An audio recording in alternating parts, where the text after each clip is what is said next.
Thank you udah ingetin. Oke, kita lanjut. Salah.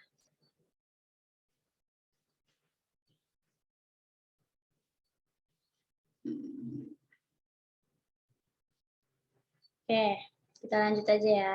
Nah, jadi aku mau ingetin kan aku mau ngasih tahu sedikit.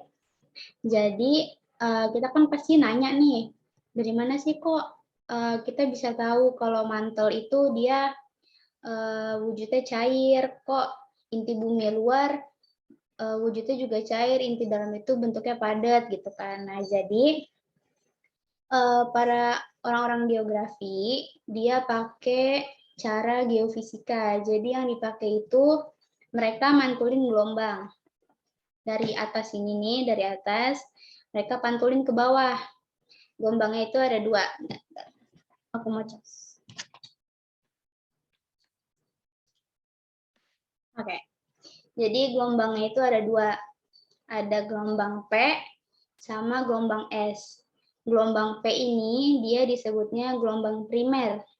Kalau yang gelombang S, dia disebutnya gelombang sekunder. Kalau gelombang P, dia pas dipantulin ke bawah, dia itu nembus baik yang wujudnya padat maupun yang wujudnya cair. Jadi kalau gelombang P dipantulin dari atas ke bawah, dia bakal nyampe bawah, terus dia balik lagi ke atas. Tapi kalau gelombang S atau gelombang sekunder ini, dia cuma bisa nembus ke wujud yang padat doang. Jadi gimana kita bisa tahu kalau mantel ini bentuknya cair? Jadi gelombang es ini nggak bisa nembus sampai mantel, nggak bisa nembus sampai mantel sama inti luar, karena inti luar sama mantel kan bentuknya cair gitu kan, sedangkan yang inti dalam sama inti luar itu dia bentuk inti dalam sama kerak itu dia bentuknya padat, jadi masih bisa dilewatin sama si gelombang es ini gitu. Jadi cara bedainnya dia pakai gelombang P sama gelombang S. Kalau gelombang P dia bisa nembus ke wujud apa aja, mau padat maupun cair, tapi kalau gelombang S dia cuma bisa nembus ke wujud yang padat gitu. Jadi cara orang geografi buat tahu lapisan-lapisan kita itu wujud-wujudnya apa dengan cara pakai gelombang gitu.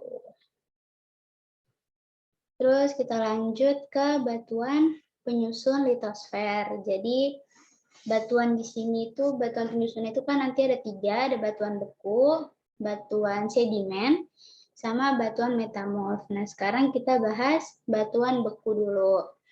Jadi batuan beku ini dia batuan yang berasal dari magma yang membeku. Tempat dari membekunya ini ada yang di dalam kerak bumi, ada yang di tengah-tengah kerak bumi, sama ada yang di luar kerak bumi. Yang di dalam kerak bumi namanya batuan beku dalam. Contoh batuannya ada granit, diorit, sama gabbro. Kalau batuan beku gang, dia batuan yang beku di celah-celah atau retakan-retakan kerak bumi. Jadi dibilang di dalam juga enggak, dibilang udah keluar kerak bumi juga belum. Jadi dia disebutnya gang gitu. Contoh batuan itu ada granit porfirit sama syenit porfirit. Nah, kalau batuan beku luar, dia udah pasti pembekuannya terjadi di luar kerak bumi. Dia itu contoh batuannya andesit, basalt, riolit, sama obsidian. Nah, sekarang aku mau nanya dikit nih sama kalian. Ini bisa jadi juga kayak cara kalian bedain batuan lah gitu. Kalian lihat yang batuan beku dalam kan di sini ada granit, diorit, sama gabbro nih. Kalian lihat dulu. Sedangkan batuan beku luarnya ada andesit, basalt, sama riolit. Kira-kira menurut kalian yang paling mencolok perbedaannya di antara batuan beku dalam sama batuan beku luar itu apa? Dilihat dari gambar aja gitu, apa yang paling mencolok perbedaannya? Corak, corak benar. Terus apalagi? Selain corak, ya corak betul. Corak yang paling kelihatan. Kristal juga bisa, itu termasuk teksturnya. Terus ada lagi yang mau jawab? Selain corak sama kristal gitu yang emang paling kelihatan banget nih gitu warna. Iya betul warna. Jadi di sini aku mau jelasin sedikit siapa tahu bisa jadi buat kalian ngebedain batuan gitu ya.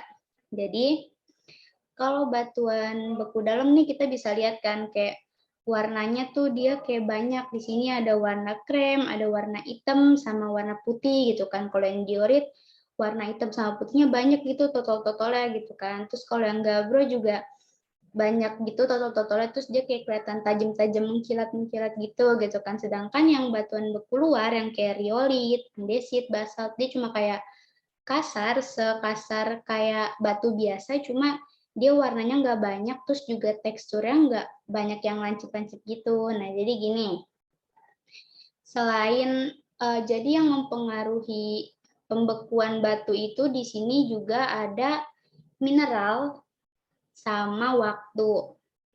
Jadi, kenapa batuan beku dalam ini dia warnanya lebih banyak dibandingkan batuan beku luar? Pertama kita bahas yang waktu dulu nih.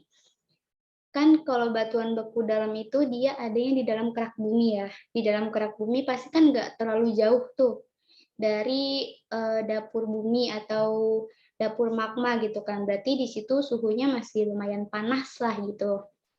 Terus karena suhunya panas, jadi kan dia kalau namanya pembekuan itu dia kan pasti butuh suhu yang sekiranya lebih dingin lah daripada suhu biasanya gitu kan.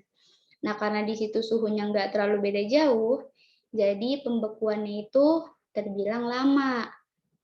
Nah karena pembekuannya yang lama ini, jadi banyak mineral-mineral yang masuk kan dia adanya di dalam tanah tuh, tanah kan punya banyak mineral gitu kan. Jadi selama pembekuan di dalam ini dia udah waktunya lama, terus juga karena waktunya lama ini dia narik banyak mineral yang ada di dalam tanah gitu.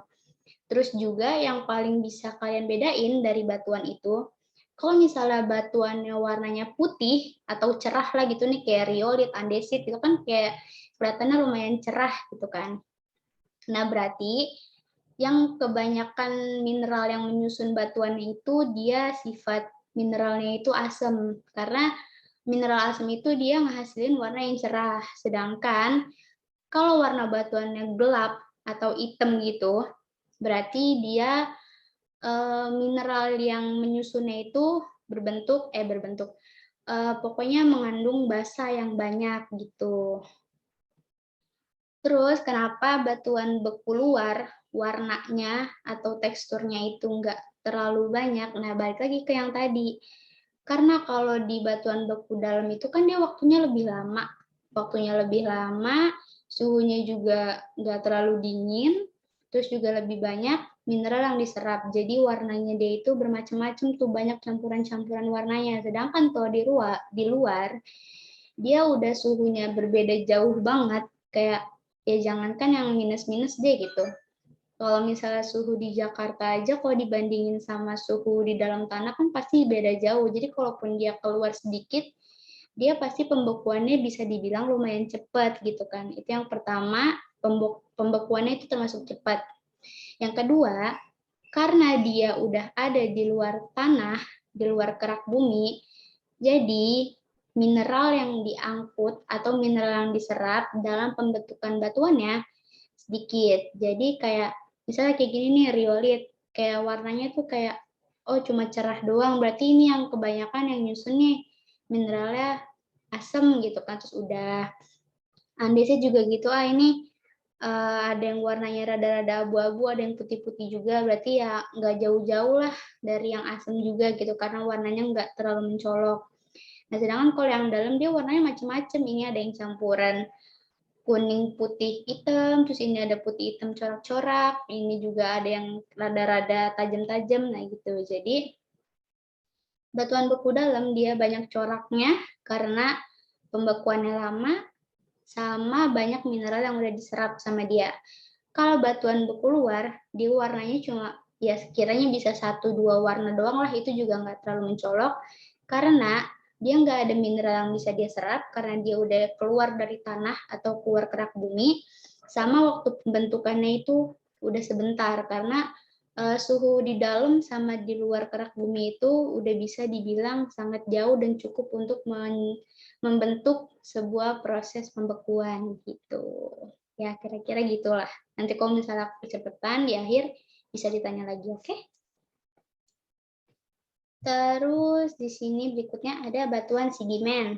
Batuan sedimen adalah batuan yang terbentuk dari pelapukan, batuan yang kemudian terendapkan dan menjadi batuan gitu. Jadi kalau batuan sedimen ini dia dari batuan beku yang hancur berkeping-keping terus jadi pasir gitu. Jadi pasir terus udah dari pasirnya itu karena dia mengendap dia jadi bentuk batuan lagi. Itu namanya batuan sedimen. Nah, di sini dibagi jadi 3. Ada berdasarkan proses terjadinya, berdasarkan tenaga pengangkutnya, sama berdasarkan tempat diendapkannya. Kalau berdasarkan proses terjadinya dibagi jadi 2. Ada sedimen plastik atau mekanik, ada juga sedimen non-plastik. Kalau sedimen plastik atau mekanik itu dia kayak yang tadi, cuma kayak batuan hancur, kebelah, jadi pasir yang mendep lagi, itu jadi batuan sedimen. Contohnya ada breksi, konglomerat, sama batu pasir. Nah, kalau sedimen non-plastik atau sedimen kimiawi, dia terjadi karena perubahan kandungan kimia.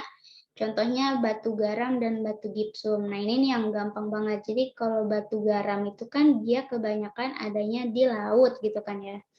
Kenapa dia dimasukinnya ke sedimen kimiawi? Karena batu garam ini kan kalau kita mau jadiin batu gitu kan, kita sering lihat tuh kayak pembuatan garam itu kan dia pasti dijemur gitu kan.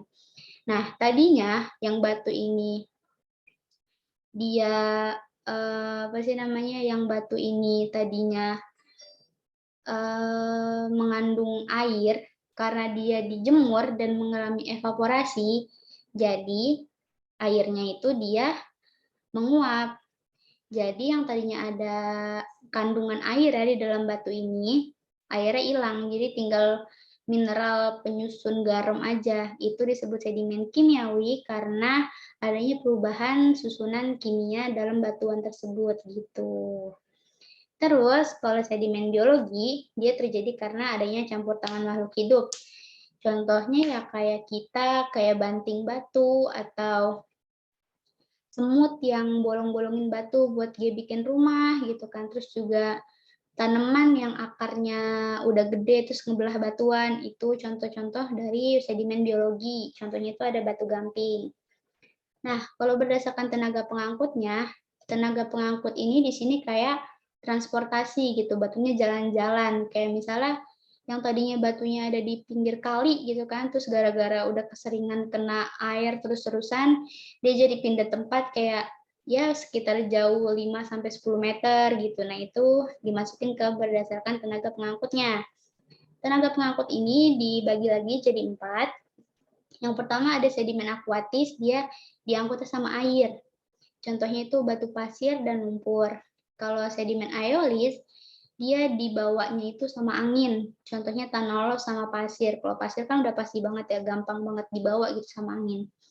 Terus yang ketiga ada sedimen glasial, dia itu dibawanya sama gletser, sama es gitu. Contoh batuannya ada batu morena sama tanah lim. Kalau sedimen marin, dia dibawanya sama air laut, contohnya delta. Nah, terus yang terakhir di batuan sedimen, dia ada berdasarkan tempat diendapkannya. Jadi, batuan yang tadi dibawa sama air, sama angin, sama gletser, sama air laut itu dia kan pasti bakal berhenti di suatu tempat gitu. Nah, ini diklasifikasiin lagi pakai di mana dia berhentinya terakhirnya gitu. Kalau dia berhentinya di darat, dia masuknya sedimen terestrial. Contohnya kayak batu los, batu baf, sama batu breksi. Kalau dia diberhentiinnya di dasar sungai, dia disebutnya sedimen fluvial. Contohnya itu kayak pasir. Kalau dia berhentinya di dasar laut, dia disebutnya sedimen marin. Contoh batuannya ada batu karang sama batu garam. Kalau dia diberhentiinnya di rawa atau di danau, dia disebutnya sedimen paludal atau sedimen limnis. Contoh batuannya ada gambut sama tanah lim. Kalau dia diberhentiinnya di daerah es, dia ada sedimen glasial namanya. Contohnya batu morena kayak tadi. Kalau dia diberhentiinnya di pantai atau bermuara tuh, pantai kan udah paling terakhir banget tuh pasti. Dia disebutnya sedimen marginal gitu. Kita masuk ke batuan terakhir. Di sini ada batuan metamorf. Di sini batuan yang terbentuk dari proses asal yang disebabkan oleh temperatur dan tekanan yang tinggi. Pokoknya kalau batuan metamorf, dia kuncinya cuma dua. Kalau enggak karena tekanan, pasti gara-gara suhu yang tinggi gitu. Nah, kalau yang gara-gara suhu tinggi ini, dia namanya batuan kontak, batuan metamorf kontak. Dia karena adanya kontak atau pengaruh suhu tinggi atau karena dia masih dekat sama magma. Contohnya kayak batu pualam atau marmer dari batu kapur. Jadi karena batu kapur ini mungkin masih dekat sama magma atau kena suhu yang tinggi, dia mungkin berubah apanya jadi batu pualam gitu. Kalau batuan metamorf dinamo, dia itu karena adanya tekanan lapisan di atasnya dalam waktu lama. Contohnya batu sabak dari tanah liat antrasit. Jadi yang tadinya tanah, karena dia dapat tekanan dari atas, dari tanah di atas-atasnya dalam waktu yang lama, dia lama-lama berkumpul, terus jadi keras, dan itu dia jadi batu sabak gitu. Nah yang terakhir ada batuan metamorf pneumatolistis. Nah ini gabungan dari keduanya. Cuma ada satu tambahan lagi. Dia itu udah pengaruh suhu, pengaruh tekanan, terus juga dia ada pengaruh masuknya unsur lain. Jadi yang tadinya mungkin cuma ada beberapa unsur yang menyusun batuannya, terus ada unsur lain lagi nih yang masuk gitu. Contoh batuannya itu ada batu permata sama batu intan. Ini batu-batu yang mahal-mahal gitulah. Gitu. Nah di sini ada apa namanya kayak bagan gitu, bagan perputaran batuan gitu ya, biar kalian nggak pusing kayak ngapalin satu-satu gitu, bisa aja lihat ini gitu kan. Jadi dari magma, kalau dia mengalami pembekuan nih yang warna kuning, dia pasti jadi batuan beku kayak tadi gitu kan. Nah dari batuan beku ini dia bisa jadi tiga.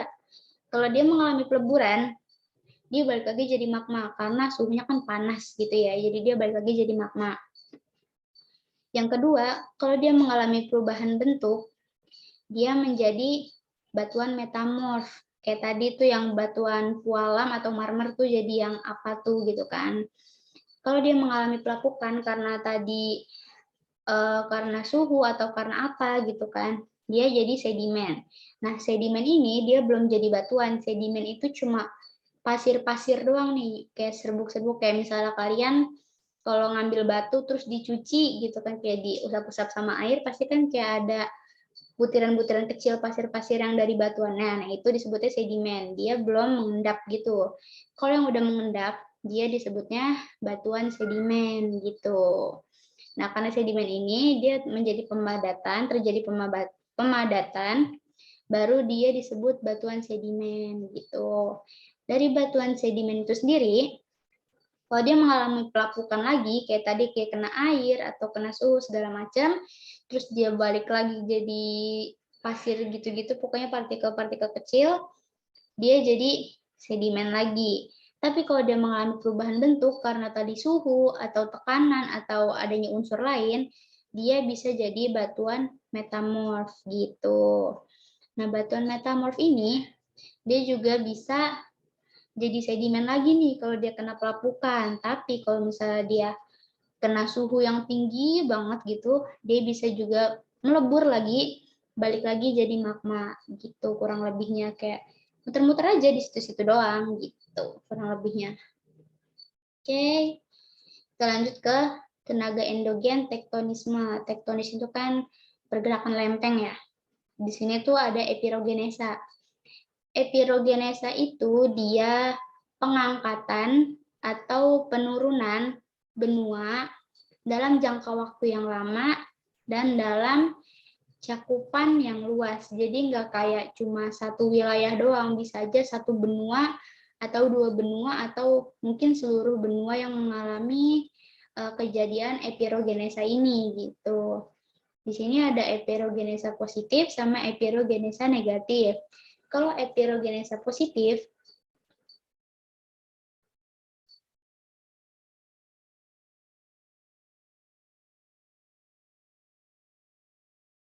maaf ya tadi ada gangguan sedikit, maaf banget nih.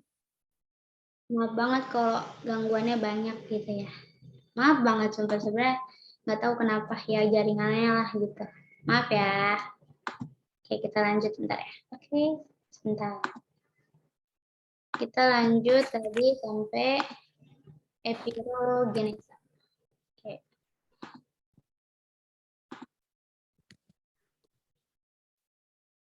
Oke, jadi aku ulang sedikit.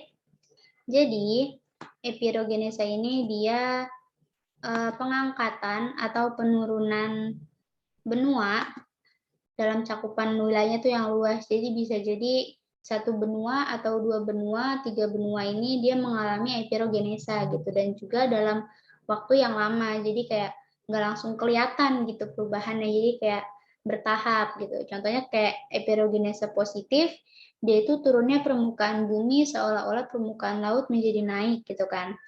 Misalnya kalian kayak tahun ini kalian pergi ke pantai terus kayak misalnya airnya masih lumayan banyak gitu kan. Terus berapa tahun ke depan pas kalian ke pantai lagi itu airnya udah lebih tinggi lagi gitu kan. Kok kayak makin maju gitu airnya kan. Nah, itu bisa terjadi epirogenesa positif karena bisa jadi dataran kita itu turun. Kalau misalnya kayak kalian datang nih ke pantai dari siang gitu kan, dari siang terus ngeliat sunset gitu kan sampai malam.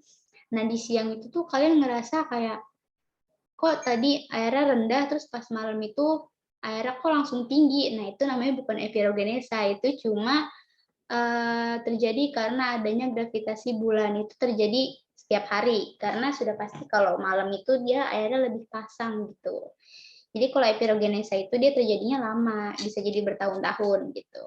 Nah, kalau epirogenesa negatif, dia kebalikannya. Naik. Kalau epirogenesa negatif itu dia permukaannya yang naik. Jadi kayak seolah-olah itu lautannya yang turun. Jadi kayak kita tuh ngeliatnya kayak lautannya itu surut atau airnya berkurang gitu. Padahal yang naik itu dataran kita gitu, daratan kita yang naik, bukan airnya yang berkurang gitu. Terus dari epirogenesa ada juga yang namanya orogenesa.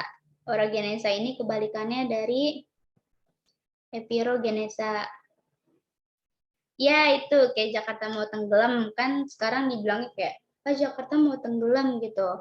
Nah, itu nggak tahu tuh kita ya itu bisa jadi kita yang lebih rendah karena kan emang katanya berapa tahun ke depan gitu kan kalau BMKG lihat itu kan katanya Pulau Jawa tuh nanti bakalan hilang gitu kan, kerendam sama air. Nah, kira-kira kayak gitu epirogenesanya.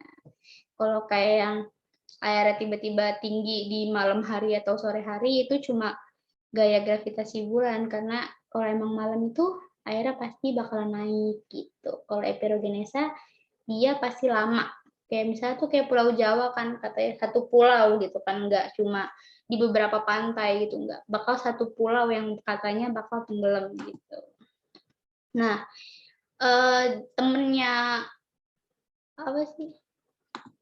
Temennya epirogenesa itu dia ada orogenesa.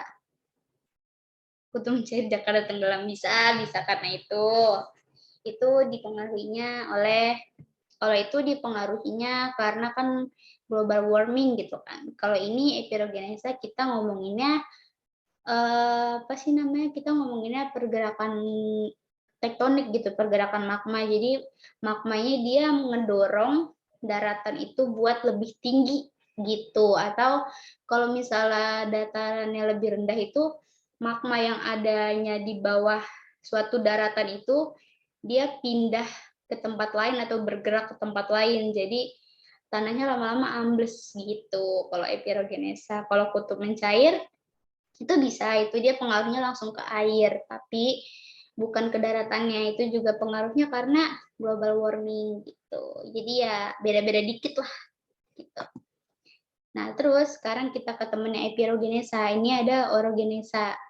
Kalau orogenesa ini dia terbentuknya lipatan, patahan dan rekahan yang relatif cepat pada area yang sempit. Kayak contohnya ada gempa nih gitu kan. Kalau gempa kan kalau nggak bikin rumah rusak, bikin jalanan retak, apa enggak bikin bolongan gitu kan, bolongan kecil gitu kan bolong. Nah, itu disebutnya orogenesa karena itu terjadinya cepat. Habis gempa langsung ada bolongan, habis gempa langsung ada danau atau ada bolong atau ada lubang gitu-gitu. Nah, itu disebutnya orogenesa. Orogenesa sendiri juga dia banyak bentukannya, ada yang open, ada yang kayak ke atas, terus juga ada yang kurang simetris, ada yang makin tajam, ini juga makin tajam gitu, makin apa sih, makin gak jelas bentukannya. Terus ini juga ada yang naik turun gitu. Jadi kalau epirogenesa dia itu lama, kalau orogenesa dia itu cepat terjadinya gitu. Terus dari tektonis kita ke vulkanis. Kalau vulkanis aku nggak terlalu gimana, jadi mohon maaf kalau hanya sekedar menjelaskan gambarnya aja gitu. Jadi kalau vulkanis itu ada dua, ada intrusi sama eksklusi apa sih? Ekstrusi. Nah, kita bahas yang intrusi dulu. Kalau yang intrusi, dia itu magmanya nggak sampai keluar, cuma ada di dalam tanahnya doang. Kayak misalnya kalau batolit nih kan batuan beku terbentuk di dapur magma nih, kayak tadi batuan beku dalam gitu kan, ini batolit. Terus kalau lakolit, kayaknya kebalik deh, kalau lakolit ini dia yang cekung gini nih. Magma yang menerobos dan membentuk cekung harusnya kalau lakolit. Kalau K itu cekung ya, dia kayak cekung gitu, kayak bentuk danau lah gitu kan. Kalau lapolit pakai P, dia itu bentuknya cembung, kayak bikin gunung gitu. Terus kalau seal, dia itu masuk di antara dua lapisan nih. Kelihatan kan lapisan yang kuning sama lapisan yang biru. Nah, sealnya ini ada di tengah-tengah mereka gitu. Nah, itu namanya seal. Terus kalau gang atau dike, itu dia memotong lapisan bumi berbentuk pipa, kan kayak panjang gitu kan pipa, ini juga pipa, ini pipa gitu. Jadi ini namanya intrusi, pergerakan magma yang nggak sampai ke permukaan atau nggak meletus ke permukaan gitu. Kalau ekstrusi, jadi ini gerakan magmanya yang sampai ke permukaan. Biasanya kita sebut erupsi gitu. Terus kalau ekstrusi ini juga dibagi jadi dua. Kalau yang eksplosif, yang X itu yang keluar, nah itu dia lavanya atau magmanya itu dia nyembur kayak yang tipe peret ini nih, dia pasti nyembur keluar gitu. Kalau yang efusif dia cuma keluar tapi cuma kayak apa sih, merembet ke gunung-gunungnya dong, cuma merembet gitu, nggak kayak tung gitu, nggak keluar nembus jauh tinggi gitu, nggak. Kalau efusif cuma kayak melebar-melebar ke pinggir-pinggirannya doang. Nah, terus di sini juga kan pasti ada tipe-tipe gunung meletusnya gitu ya. Banyak banget gitu. Di sini aku cuma jelasin doang karena aku dulu juga nggak terlalu ngafalin karena aku sendiri kayak nggak terlalu ngerti juga gimana cara ngapalin, karena emang banyak gitu kan ciri-cirinya, ada ciri-ciri masing-masing. Nah, jadi di sini kalau yang tipe lavanya cair encer itu dia ada tipe Hawaii sama Stromboli. Kalau Hawaii itu tapi dia tekanan gasnya rendah sama kedalaman magmanya sangat dalam. Nah, dia bisa dibilang efusif karena dia kedalaman magmanya dalam nih gitu kan, berarti kandungan magmanya banyak. Tapi tekanan gasnya itu dia rendah, jadi yang ngedorong magmanya buat keluar itu nggak ada, bahkan kayak cuma ada dikit lah gitu, makanya dia cuma bisa efusif atau cuma kayak melebar-melebar di sekitar pegunungannya doang, nggak sampai meledak gitu tinggi, nggak.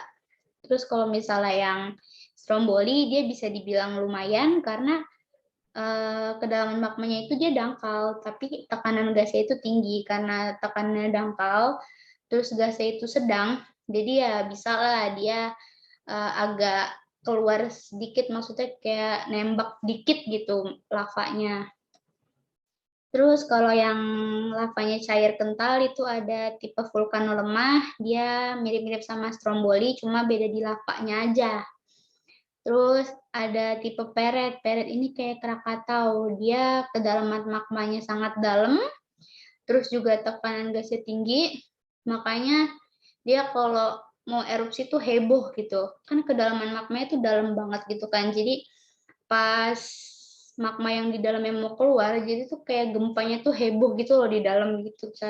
Terus juga kan tekanan gasnya tinggi, jadi yang membuat ngedorong sama buat ngeluarannya itu dia tenaganya lumayan gede. Jadi gempa sama erupsi yang dihasilkan dari tipe peret ini dia emang rada heboh. Orang yang Krakatau aja kan sampai Australia, sampai suhu iklim dunia tuh berubah gitu-gitu kan. Jadi emang peret ini lumayan agak bahaya gitu kalau dilihat. Terus yang lava kental ini ada tipe Merapi, tipe St. Vincent, sama tipe Pele. Pele sama peret dibedain. Udah gitu. Terus yang berikutnya ada pelapukan. Di sini ada pelapukan mekanik, kimiawi, sama organik. Jadi kalau pelapukan mekanik ini, dia pengaruh tenaga eksogen atau suhu sinar matahari sama curah hujan yang berulang-ulang dalam waktu lama. Kayak hujan yang apa sih namanya? Kalau hujan dia kan jatuhin batuan terus-menerus kan jadi batunya bolong atau lama-lama pecah gitu kan. Nah, kalau suhu itu dia kan batuan itu dia kalau malam itu kayak memuai gitu jadi kayak lebih gede. Terus kalau dia malam itu dia menciut. Jadi kan kalau lama-lama gede ciut gitu, itu tuh lama-lama batuannya jadi rapuh, terus jadi retak sendiri lama-lama hancur gitu. Nah, kalau pelapukan kimiawi, penghancuran batuan melalui proses kimiawi. Sebenarnya hujan juga bisa dibilang, hujan atau air itu bisa dibilang pelapukan kimiawi juga, tapi dilihat konteksnya. Kalau kayak tadi, hujannya cuma ngebolongin batunya doang, atau cuma ngikis batuannya doang, itu dia masuknya ke pelapukan mekanik. Tapi kalau misalnya dia udah merubah unsur kimia, unsur yang ada di dalam batuan, itu dia masuknya ke pelapukan kimiawi. Gimana sih cara dia ngerubah unsur batuannya itu? Nah, jadi pas airnya masuk ke dalam batuannya ini, ada mineral yang kalau kena air itu dia bakal hilang. Nah, mineralnya itu karena hilang dia jadi kandungan mineralnya itu udah ada yang hilang satu dong, berarti batuannya itu udah berubah kimianya gitu. Jadi nama prosesnya itu kalau nggak salah oksidasi. Jadi airnya ini dia ngilangin suatu kandungan mineral gitu. Terus yang berikutnya ada pelapukan organik, ya ini sama kayak tadi, manusia ngebanting-banting, tumbuhan robos pakai akar, terus hewan yang ngancurin buat bikin rumah, gitu-gitu. Terus yang terakhir banget ini, ada pengikisan. Pengikisan ini ada 4, ada ablasi. Kalau ablasi itu pakai L, dia pakai dipengaruhi oleh air mengalir, air biasa gitu kan, kayak air terjun lah contohnya.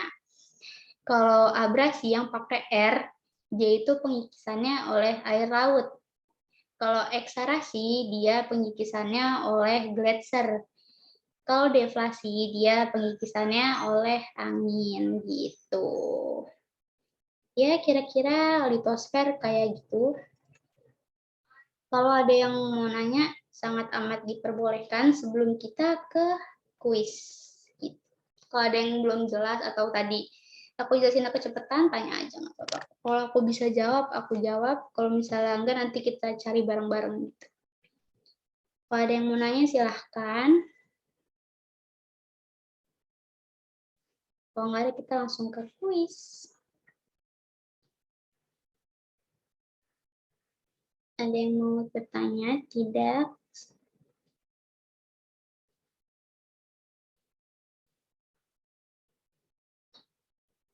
Tidak?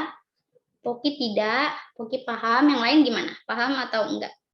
Kalau misalnya nggak paham, nggak apa-apa, tanya aja. Santai aja sama aku. Nggak aku gigit kalau nanya. Tenang aja. Karena aku juga pernah kayak kalian nggak paham materi gitu. Apalagi yang gunung tadi, aku tahu kalian nggak paham sama aku juga nggak paham. Serius, aku lebih paham yang batuan daripada gunung-gunung gitu. Demi Allah.